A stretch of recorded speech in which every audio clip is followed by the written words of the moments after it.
ओम शांति। सर्व प्राप्तियों के सागर, सर्व गुणों के भंडार, सर्वशक्तिमान प्यारे बाबा का बनकर हम सभी भी उन सर्व गुणों, शक्तियों व सर्व प्राप्तियों से भरपूर हो जाते हैं। और ये जो भी हम सभी अभी संगम युग पर पुरुषार्थ करते हैं, उसका फल सिर्फ उसके लिए सतयुग का इंतजार करने की बात नहीं है। सतयुग का फल तो हमारे श्रेष्ठ कर्मों के आधार पर निश्चित है ही है, लेकिन वर्तमान में भी, इस संगम युगी ब्राह्मण जीवन में भी हमें अपने श्रेष्ठ कर्म का फल मिलता है। प्यारे बाबा का बनने से हम कितने खुशनुमा, कितने खुश नसीब हो जाते हैं। हर पल, हर कदम में सदैव खुशियों का अनुभव, सदैव मौजों की जीवन का हम अनुभव करते हैं।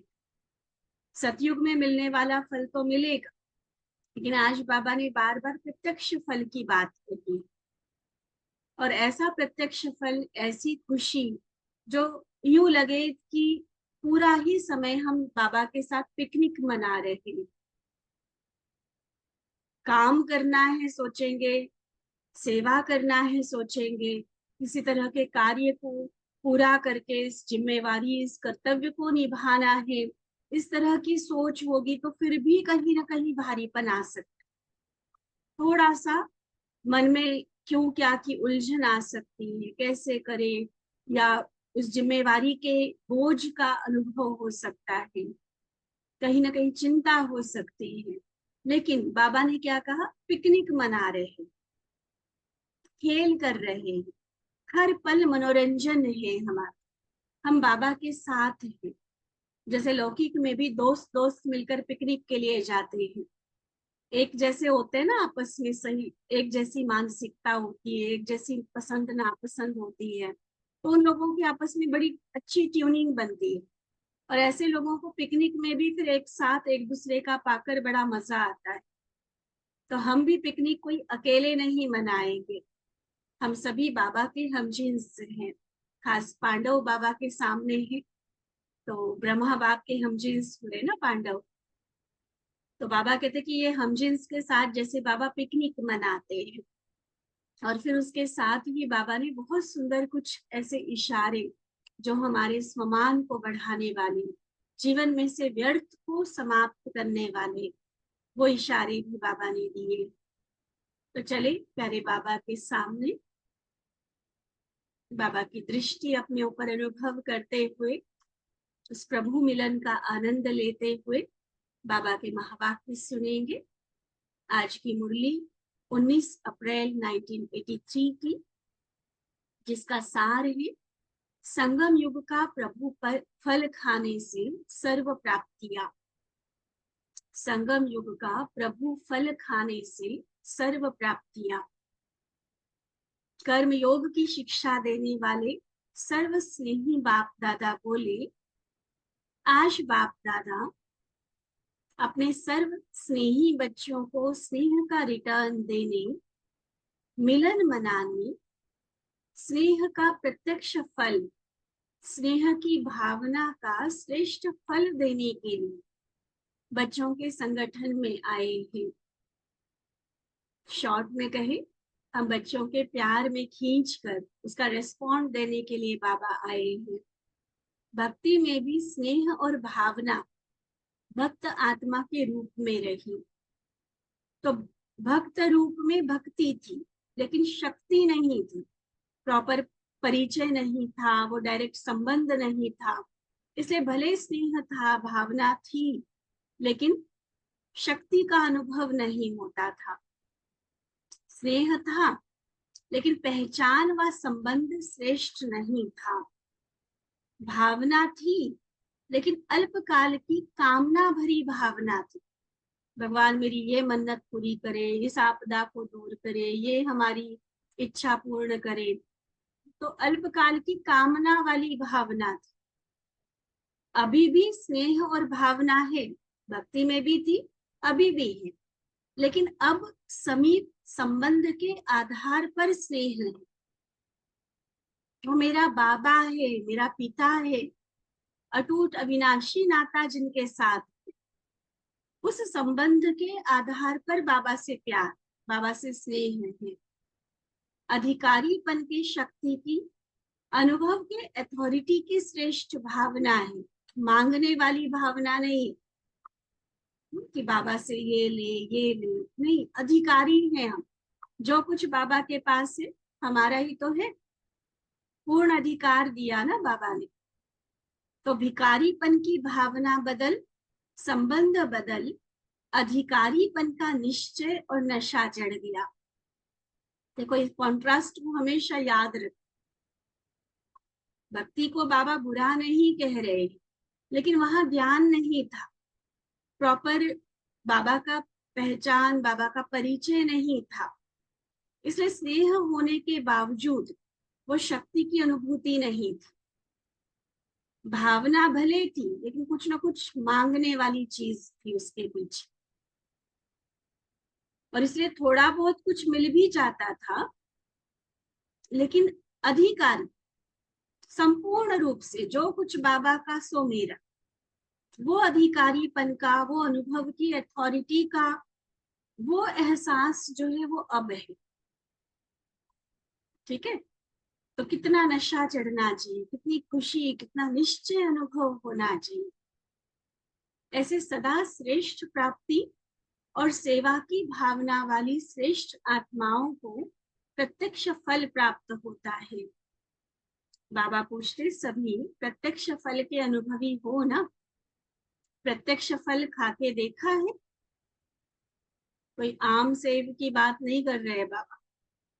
हमारी स्नेह, हमारी भावना का जो प्रत्यक्ष फल हमें मिलता है अभी संगम युग पर, वर्तमान जीवन में, और फल तो सतयुग में भी मिलेंगे, और अब कलयुग के भी बहुत फल खाए। अभी भी कोई फलों की वैरायटी कम नहीं है प्रकृति के फलों, लेकिन संगम युग का प्रभु फल, प्रत्यक्ष फल अगर अब नहीं खाया तो सारे कल्प में नहीं खा सकते हैं। बाप दादा सभी बच्चों से पूछते हैं, प्रभु फल, अविनाशी फल, सर्व शक्तियां, सर्व गुण, सर्व संबंध के स्नेह के रस वाला फल खाया है? खाया है? सभी ने खाया है या कोई रह गया है? कौन से फल की बात कर रहे बाप? जो प्रैक्टिकल बाबा से हमारा नाता जुड़ जाता है, वो प्यार, वो अधिकार हम बाबा के प्रति महसूस करते हैं, ये और किसी युग में नहीं होगा। सतयुग में बाकी बड़े सुंदर सुंदर फल भले होंगे, आज भी है, लेकिन ये प्रभु फल, सर्व प्राप्तियां कराने वाला, भगवान से प्यार का अनुभव कराने वाला फल, यह ईश्वरीय जादू का फल है। जिस फल को खाने से, जैसे उन फलों के बारे में भी बोलते हैं ना, आम खाओ तो ये विटामिन मिलेगा, संतरा खाओ तो ये मिलेगा, बेरीज खाओ तो ये मिलेगा। तो बाबा क्या कहते हैं, ये जो प्रभु फल है, जिसे बाबा ने अविनाशी फल कहा, जिसे ईश्वरीय जादू का फल कहा, इस फल को खाने से लोहे से पारस, पारस से भी ज्यादा हीरा बन जाते हैं। इस फल से जो संकल्प करो वह प्राप्त कर सकते हो। अविनाशी फल, अविनाशी प्राप्ति। ऐसे प्रत्यक्ष फल खाने वाले सदा ही माया के रोग से तंदुरुस्त रहते हैं। माया नहीं आएगी पास में, सदा हेल्दी रहेंगे। दुख से, अशांति से, सर्व विघ्नों से सदा दूर रहने का यह अमर फल मिल गया। बाबा का बनना और ऐसा श्रेष्ठ फल प्राप्त होना। आज बाप दादा आए हुए विशेष पांडव सेना को देख हर्षित तो हो ही रहे हैं, साथ साथ ब्रह्मा बाप के हमजिन्स हैं। तो हमजिन्स से सदा पार्टी की जाती है, पिकनिक मनाई जाती है। तो आज इस प्रभु फल की पिकनिक मना रहे हैं। पिकनिक में खाना पीना होता है ना, तो बाबा क्या खिला रहे हैं? यह प्रभु फल, अमर अविनाशी फल, ईश्वरीय जादू का फल। बाबा कहते हैं श्री लक्ष्मी नारायण भी ऐसी पिकनिक नहीं करेंगे, तो वहां के जो फल होंगे उनके साथ पिकनिक करेंगे ना। ब्रह्मा बाप और ब्राह्मणों की यह अलौकिक पिकनिक है। ब्रह्मा बाप हमजिन्स को देख हर्षित होते हैं, लेकिन हमजिन्स ही बनना। हमजिन्स किसको कहेंगे? हर कदम में फॉलो फादर करने वाले समान साथी, अर्थात हमजिन्स। अलग नहीं, हमजिन्स माना एक जैसे। तो जो ब्रह्मा बाप ने करके दिखाया, हम भी स्टेप बाय स्टेप, कदम पर कदम रख के उनके जैसा, उनके समान बनते चले। ऐसे हमजिन्स हो ना, वह अभी सोच रहे हो कि क्या करें, कैसे करें, सोचने वाले हो या समान बनने वाले। बाबा को किसी को भी किसी चीज का पक्का कराने का तरीका कितना अच्छे से आता है। देखो, पहले बताएंगे उसकी श्रेष्ठता, उसकी महानता, वो नशा चढ़ाएंगे, वो स्वमान हमारा ऊंचा कराएंगे, और फिर आत्मनिरीक्षण के लिए, खुद की चेकिंग के लिए फिर पूछेंगे भी कि बच्चे ऐसे हो, सिर्फ सुन सुन के खुश होने वाले तो नहीं हो ना, या सोचने वाले हो क्या करे, कैसे करे, बने नहीं बने, सेकंड में सौदा करने वाले हो, या अभी भी सोचने का समय चाहिए। सौदा करके आए हो व सौदा करने आए, परमिशन किसको मिली? सभी ने फॉर्म भरे थे, वह छोटी छोटी ब्राह्मणियों को बातें बता के पहुंच गए। ऐसे बहुत मीठी मीठी बातें बनाते। बाप दादा के पास सभी के मन के सफाई थी और चतुराई, दोनों बातें पहुंचती। क्या कह रहे बाबा, समझ रहे हैं ना? कई बार छोटी छोटी बहनें होती है सेंटर पर, तो उनको तो अपने हिसाब से कन्विंस करके, चतुराई से अपनी बात मनवा के, जो भी जहाँ की भी परमिशन चाहिए वो लेकर पहुंच जाते हैं। और कोई तो सच में है ही सच्चे साफ, जिनको बुलाया गया था उसी कैटेगरी के। तो बाबा को तो सबकी सब बातें पता है, मन के साफ सुथरे, जैसा बाबा चाहता है वैसे वो कौन है। और अपनी चालाकी से, चतुराई से बहनों को छोटा समझकर, साधारण समझकर, अपने से कम बुद्धिमान समझकर उनको चलाकर, ऐसे चालाकी करके, चतुराई करके पहुंचने वाले बाबा के सामने तो कोई भी नहीं छिपा रह सकता ना। भक्तों ने ऐसे थोड़ी उसको जानी जाननहार व अंतर्यामी कहा है। क्लियर बाबा अनाउंस कर रहे हैं कि सभी के मन की, कौन साफ मन वाला है, कौन चतुराई से चलने चलाने वाला है, स्पष्ट है बाबा।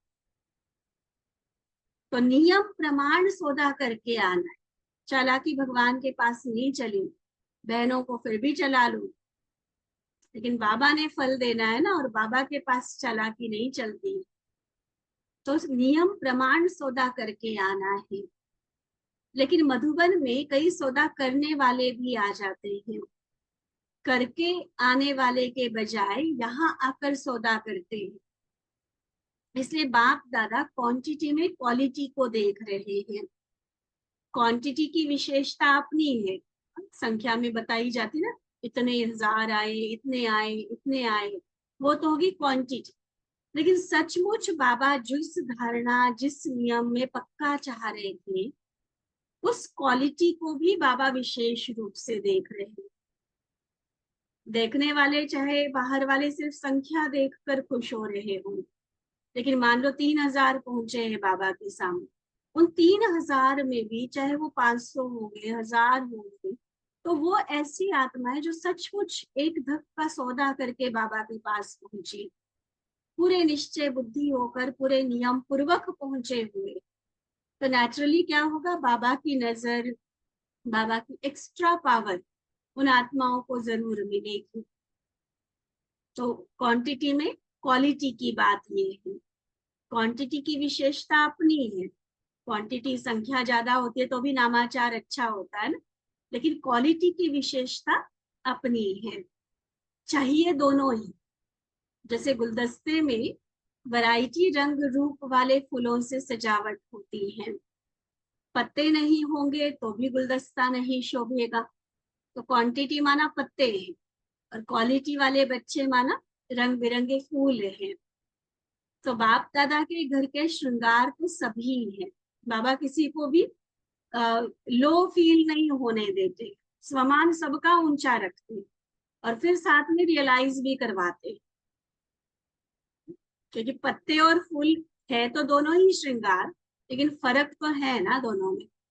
फूल फूल है, पत्ते पत्ते हैं। ठीक है, समझ रहे हैं ना बाबा की बात। नियम पूर्वक चल रहे हैं, साफ मन सच्ची दिल वाले हैं, तो बाबा उनको फूल की कैटेगरी में रखेंगे। थोड़ा बहुत चलाने वाले हैं, उस तरह की क्वालिटी नहीं है हमारे अंदर, अभी भी सोच में है करे नहीं करे, या मधुबन जाने के बाद फिर वहां संकल्प ले रहे हैं, तो वो फूलों की कैटेगरी, वो पत्तों की कैटेगरी में आ गए। लेकिन श्रृंगार तो सभी है। सभी के मुख से बाबा शब्द तो निकलता है ना। बच्चे घर का श्रृंगार होते हैं।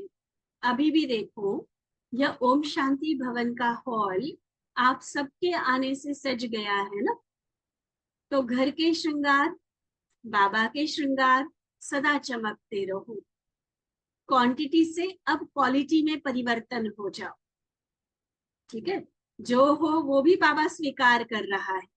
चाहे पत्ते हो तो कोई बात नहीं बच्चे, फिर भी मेरे घर का श्रृंगार हो। लेकिन आगे का लक्ष्य क्या दिया कि अब पत्ते से फूल बन जाओ, क्वांटिटी से क्वालिटी में परिवर्तन हो जाओ। समझा? आज तो सिर्फ मिलने का दिन था, फिर भी ब्रह्मा बाबा को हम जींस पसंद आ गए, इसलिए पिकनिक की। ठीक है, फिर आगे बाबा पार्टियों से बात करते, जैसे कि कहा पांडवों का, अधर कुमारों का विशेष ग्रुप बाबा के सामने है। बाबा पूछते, सदा अपने को विश्व के अंदर कोटों में से कोई हम है ऐसा अनुभव करते हो? करोड़ों आत्माएं संसार की एक तरफ, और उसमें से सिलेक्ट किए हुए चुने हुए रतन, कोटों में कोई, मैं विशेष आत्मा। जब भी यह बात सुनते हो, कोटों में कोई, कोई में भी कोई, तो वह स्वयं को समझते हो। जब हूबहू पार्ट रिपीट होता है, तो उस रिपीट हुए पार्ट में हर कल आप लोग ही तो विशेष होंगे ना। या हर बार ड्रामा में बाबा अलग अलग आत्माओं को चूज करेगा कि इनको पिछली बार चांस मिला था, अब दूसरों को ले लो, ऐसा तो नहीं है ना। हर बार जब जब भगवान का अवतरण धरती पर हो, जब जब ये विश्व परिवर्तन का महायज्ञ रचा जाए, जब जब भगवान को इस यज्ञ की रक्षा के लिए, इसकी वृद्धि के लिए ब्राह्मणों की आवश्यकता होगी, तो संसार की करोड़ों आत्माओं में से किसको सिलेक्ट करेगा? कितने नाज, कितने नशे से कहना चाहिए, बाबा मुझे सिलेक्ट करेगा हर बार। बाबा को पसंद मैं ही आऊंगी, ठीक है। कोई और को पसंद नहीं करेगा बाबा, किसी और को सिलेक्ट नहीं करेगा, आप लोग ही विशेष होंगे। तो यह अटल विश्वास रहे, सदा निश्चय बुद्धि, सब बातों में निश्चिंत रहते हैं। निश्चय की निशानी है निश्चिंत, टेंशन फ्री, किसी तरह की चिंता नहीं होगी। अटल निश्चय है ना, यही होना है। चिंताएं सारी मिट गई, बाबा ने चिंताओं की चिता से बचा लिया ना। चिंताओं की चिता से उठाकर फील करो बाबा की इस बात, विजन बनाओ। चिंता की चिता में जल रहे थे हम, उस चिंताओं की चिता से उठाकर अपने दिल रूपी तख्त पर बिठा लिया। इसे बढ़कर और सम्मान कोई क्या दे सकता। बाबा से लगन लगी और लगन के आधार पर लगन की अग्नि में चिंताएं सब ऐसे समाप्त हो गई जैसे थी ही नहीं, एक सेकंड में समाप्त हो गई ना। ऐसे अपने को शुभ चिंतक आत्माएं अनुभव करते हो। कभी चिंता तो नहीं रहती, न तन की चिंता, न मन में कोई व्यर्थ चिंता, और न धन की चिंता। निश्चिंत आत्मा, कार्य भी सारे करने हैं, बहुत लगन से प्यार से, चाहे लौकिक कार्य है, लौकिक सेवाओं की जिम्मेवारियां है, करना बहुत प्यार से लगन से, लेकिन चिंता नहीं, होगा नहीं होगा, कैसे होगा, क्या होगा, ये नहीं। न तन की, न मन की, न धन की चिंता, क्योंकि दाल रोटी तो खाना है और बाबा के गुण गाना है। दाल रोटी तो मिलनी ही है ना, तो गारंटी दी है बाबा ने। तो न धन की चिंता, न मन की परेशानी, और ना ही तन के कर्म भोग की भी चिंता। आएगा सबके सामने, लेकिन उसकी भी चिंता नहीं, क्योंकि जानते हैं कि यह अंतिम जन्म है और अंत का समय है, इसमें सब चुकू होना है। इसलिए चिंता नहीं। कैसे बनेंगे सदा शुभ चिंतक, जो हो रहा है अच्छा हो रहा है।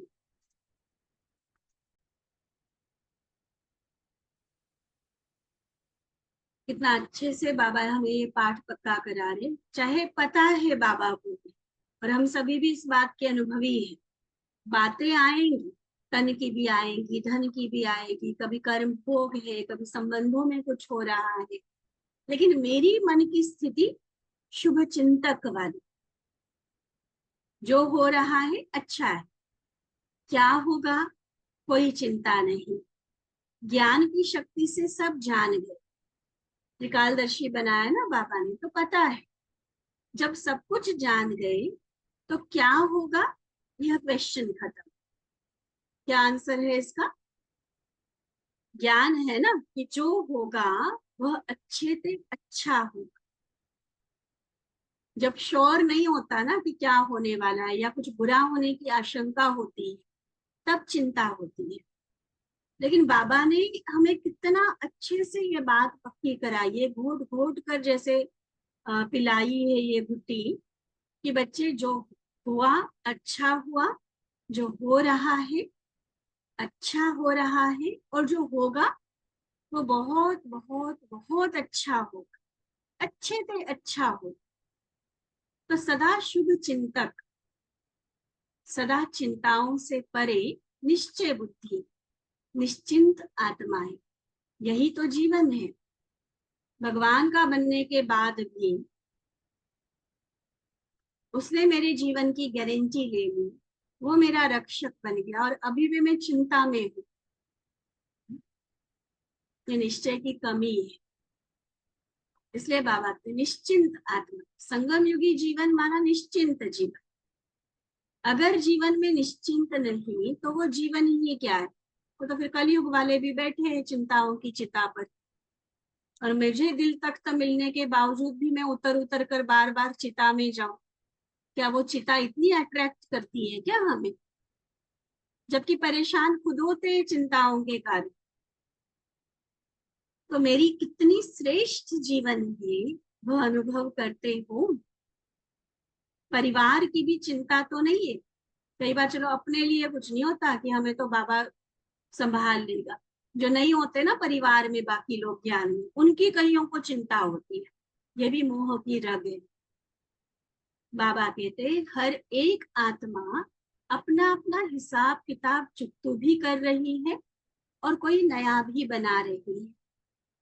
तो इसमें हम क्या चिंता, वो उस आत्मा का अपना पार्ट है ना।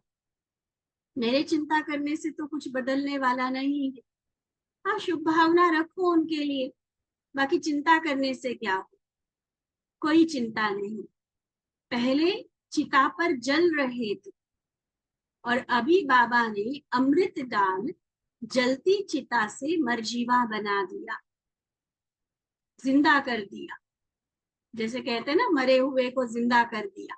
शास्त्रों में आता है ना, राजा सागर के हजारों पुत्र मर गए थे, जल गए थे, भस्म हो गए थे। फिर कहते हैं कि वो भागीरथ ने गंगा लाई तो सबको जीवित कर दिया। ये सारी अभी की कहानियां हैं। ये भागीरथ ब्रह्मा तन द्वारा, ब्रह्मा मुख द्वारा ये जो ज्ञान की गंगा बह रही है, बाबा का बनना अर्थात दोबारा जियदान हमें मिल गया। तो बाबा ने अमृत पिलाया और अमर बनाया। मरे हुए मुर्दे के समान थे। देख लो दुनिया के अभी तक भी मुंह ऐसे ही है, लटके हुए अटके हुए, पता नहीं कैसे चल रहे हैं, बस मजबूरी से जिंदगी काट रहे हैं वाली बात होती है। तो मुर्दे की जैसी लाइफ थी और अब देखो क्या बन गए, मुर्दे से महान बन गए। पहले कोई जान नहीं थी, ना आत्मा में शक्ति थी, ना मन में उमंग था। टेम्पररी टेम्पररी कुछ तीज त्योहार मना लिए, कोई क्लब पार्टी में चले गए, वो कोई जीवन थोड़ी थी। और यहाँ है संगम युग पर पल पल में खुशियां, उमंग उत्साह, उड़ती कला वाली जीवन। तो मरे हुए से मुर्दे समान से जैसे बाबा ने जिंदा कर दिया। देखो भाषा भी क्या बोलते थे, अज्ञानी लोग भाषा बोलते ना, मर जाओ ना, या कहेंगे हम मर जाए तो बहुत अच्छा। और अब तो मरजीवा हो गए, विशेष आत्माएं बन गए। यही खुशी है ना, जलती हुई चिता से अमर हो गए। ये कोई कम बात है क्या। पहले सुनते थे कि भगवान मुर्दे को भी जिंदा कर देता है। सुना करते थे ना, भक्ति में भगवान की महिमा करते थे कि उसके लिए संभव कुछ भी नहीं है, मरे हुए को भी जिंदा कर दे। लेकिन कैसे करता है ये नहीं समझते थे। हमें लगता था कि सच में जो शरीर छोड़कर आत्मा चली जाती है और वो वाली जो डेथ होती है, मृत्यु होता है, उसमें शायद भगवान फिर से प्राण फूंक देता है। ऐसी कुछ मान्यताएं थी ना। अब असली मरना जीना, मरजीवा बनना, ये सारी चीजें अब पता चली। चिंताओं की चिता पर जल रहे थे, मरे हुए थे, मुर्दे समान थे, और अब बाबा ने उमंग उत्साह की, अपने प्यार की, अपनी शक्ति की जान हमारे अंदर फूंक दी। मुर्दे से महान बना दिया, विशेष आत्मा बना दी। तो अब समझते हो ना कि हम जिंदा हो गए। तो सदा नशे में और खुशी में रहो। ब्राह्मण होकर मुंह लटका हुआ है, उदास बैठा है, टेंशन में सिर पकड़ा हुआ है, ये बातें कोई जचती नहीं। जिंदा जिंदा दिली से जी, भगवान मिला हम, उस खुशी में नाचते गाते सदा इसी नशे में रहो। फिर बाबा टीचर्स के साथ बात कर रहे हैं। बाबा कहे कि सेवाधारियों की विशेषता क्या है। सेवाधारी अर्थात आंख खुले और सदा बाबा के साथ, बाबा के समान स्थिति का अनुभव करे। अमृत वेले के महत्व को जानने वाले विशेष सेवाधारी। विशेष सेवाधारी की महिमा है जो विशेष वरदान के समय को जाने और विशेष वरदानों का अनुभव करे। ठीक है, विशेष सेवाधारी, विशेष वरदान का समय अमृत वेला, और उस समय विशेष वरदान अनुभव करे। अगर अनुभव नहीं तो साधारण सेवाधारी है, विशेष नहीं कहेंगे। विशेष सेवाधारी बनना है तो यह विशेष अधिकार लेकर विशेष बन सकते हो, जिसको अमृत वेले का, संकल्प का, समय का और सेवा का महत्व है। 4 बात। अमृत वेले का, संकल्प का, जो सबसे बड़ा खजाना बाबा के थे संकल्पों का, तीसरा समय का, और चौथा सेवा का महत्व है। ऐसे सर्व महत्व को जानने वाले विशेष सेवाधारी होते हैं। तो इस महत्व को जान महान बनना है। इसी महत्व को जान स्वयं भी महान बनो और औरों को भी महत्व बतलाकर, अनुभव कराकर महान बनाओ। ठीक है। तो कितने प्यार से बाबा ने आज हम सबको प्रभु फल की पहले महिमा बताई। कितना सुंदर, अमर, अविनाशी, ईश्वरीय जादू का फल बाबा ने हम सबको दिया। भक्ति में नहीं था वो, ना सतयुग में ना कलयुग में। ये सिर्फ और सिर्फ संगम युग के सीजन का फल है ये, जो भी हम सभी अनुभव करते हैं प्रत्यक्ष रूप में। बाबा के द्वारा सर्व संबंध, सर्व प्राप्तियों का जो अनुभव हम करते हैं। फिर बाबा ने विशेष रूप से इसी को पिकनिक का नाम दिया कि कोई मिलन नहीं, मुरली नहीं, लेकिन क्या है, जैसे अलौकिक पिकनिक है ब्रह्मा बाप की अपने हमजिन्स के साथ। फिर एक विशेष बाबा ने अपनी पावर भी बताई कि बच्चे चाहे बाहर के देहधारियों को, निमित्त टीचर्स को जैसे चाहे चला, लेकिन बाबा से किसी का कोई राज नहीं छिपा रहता है। कौन साफ मन वाला है, कौन चतुराई से चलाने वाला है, सब पता है। बाकी फिर भी बाबा के जो भी आए, बाबा के घर का श्रृंगार हो, चाहे क्वांटिटी हो या क्वालिटी हो। फिर लक्ष्य दिया, अब क्वांटिटी से क्वालिटी में परिवर्तन हो जाओ। सिर्फ पत्ते बनकर खुश नहीं हो, चलो कोई नहीं हम तो है ही है गुलदस्ते में, नहीं, अब और आगे बढ़ने का लक्ष्य भी बाबा ने दिया। फिर कोटों में कोई मरजीवा आत्मा चिंता की चिता से उठाकर भगवान के दिल तख्त नशीन आत्मा, यह स्वमान, यह नशा भी बाबा ने हम सबको चढ़ाया। और साथ ही विशेष सेवाधारियों को सचमुच विशेष बनने के लिए 4 प्रकार का महत्व बाबा ने याद रखने के लिए कहा। नोट किया सभी ने? अमृत वेले का महत्व, संकल्प का महत्व, समय का महत्व और सेवा का महत्व। सेवा हम किसी और के लिए नहीं कर रहे हैं, ये हम अपने लिए, अपना भविष्य प्रत्यक्ष फल जमा कर रहे हैं। ठीक है। अच्छा, सदा प्रभु फल खाने के अधिकारी, सदा ब्रह्मा बाप समान सेकंड में सौदा करने वाले, हर कर्म में कर्म योगी, ब्रह्मा बाप को फॉलो करने वाले, ऐसे बाप समान विशेष आत्माओं को, चारों ओर के क्वालिटी और क्वांटिटी वाले बच्चों को बाप दादा का याद प्यार और नमस्ते। हम रूहानी बच्चों की रूहानी बाप दादा को दिल व जान, सिक व प्रेम से नमस्ते, नमस्ते, नमस्ते जी। अच्छा, ओम शांति।